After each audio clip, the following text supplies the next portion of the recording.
Montes, a cognitive manipulation process. I'm a PhD in applied linguistics and discourse analysis of the University of Salamanca in Spain.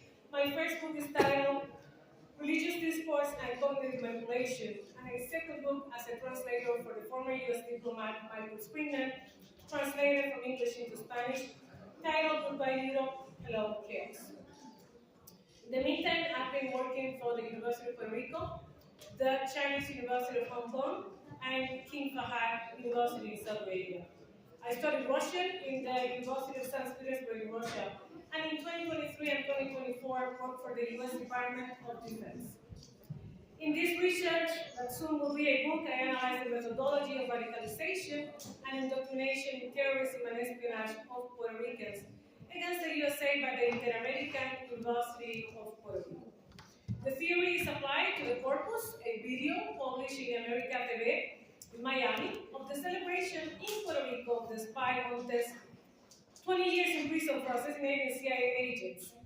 Based on the previous research of Emmanuel Tonelli, an expert on radicalization of universities in Latin America, Interamerican University of Puerto Rico is functioning as an ideological platform of the Russian and the Cuban government.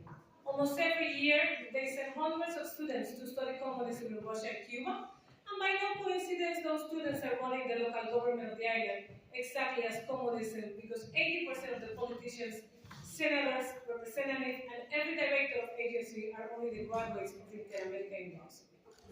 In fact, officially, the academic trips to Russia and Cuba and the negotiations with Vladimir Putin and the Cuban regime were initiated by the Dean Mirna Emanueli, who is the cousin of Domingo Emanueli, the Secretary of Justice of Puerto Rico.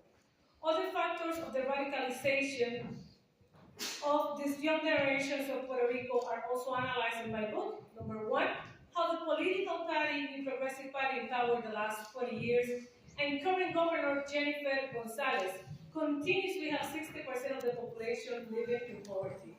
Number two, closed 780 public schools in an island of 3 million of born American citizens, whose first language is only Spanish, as the U.S. Census in 2010 and 2020 published. 95% of the population speaks Spanish only.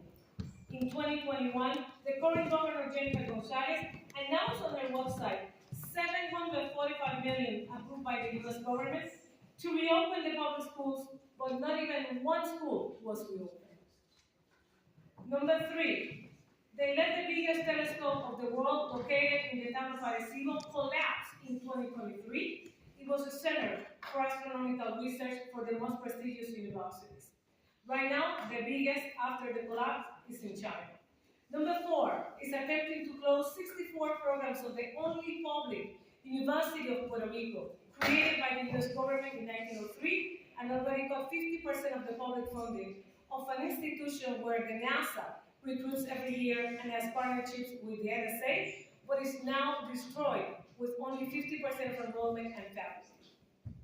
Number five, the Interamerican University of Puerto Rico is using fake professors with fake diplomas of the University of Salamanca, and there has been a legal process in Spain against Interamerican University of Puerto Rico due to this scheme of corruption.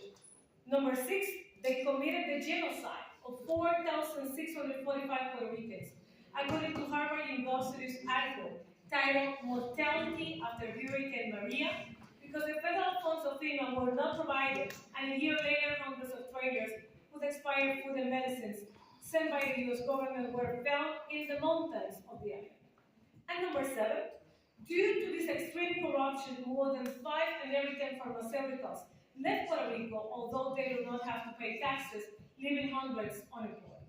In conclusion, the celebration on TV of the assassination of CIA agents by Aguadi Despaya and Montes is the evidence of how this pro-Russia and pro-Cuba Interamerican University is conducting a very effective radicalization and cognitive manipulation process with the full support of what is basically the Communist Party of the Interamerican University in charge of the Puerto Rican government, conducting a radicalization operation for its own financial benefit under a double standard, because Jennifer Gonzalez, the current governor, and her party is supposed to be pro-statehood, but the evidence demonstrates that they're running an anti-American pro-establishment and is using the poverty of the population to get millions of dollars from the US government.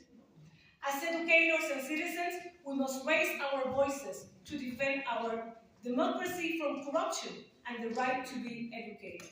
Education is not only power, but the right of every child. In Puerto Rico, our young generations are being used by these pro-communist Interamerican universities and radicalized against the US, violating our most fundamental values of democracy, especially the right to have an education. My honor to be here. Thank you.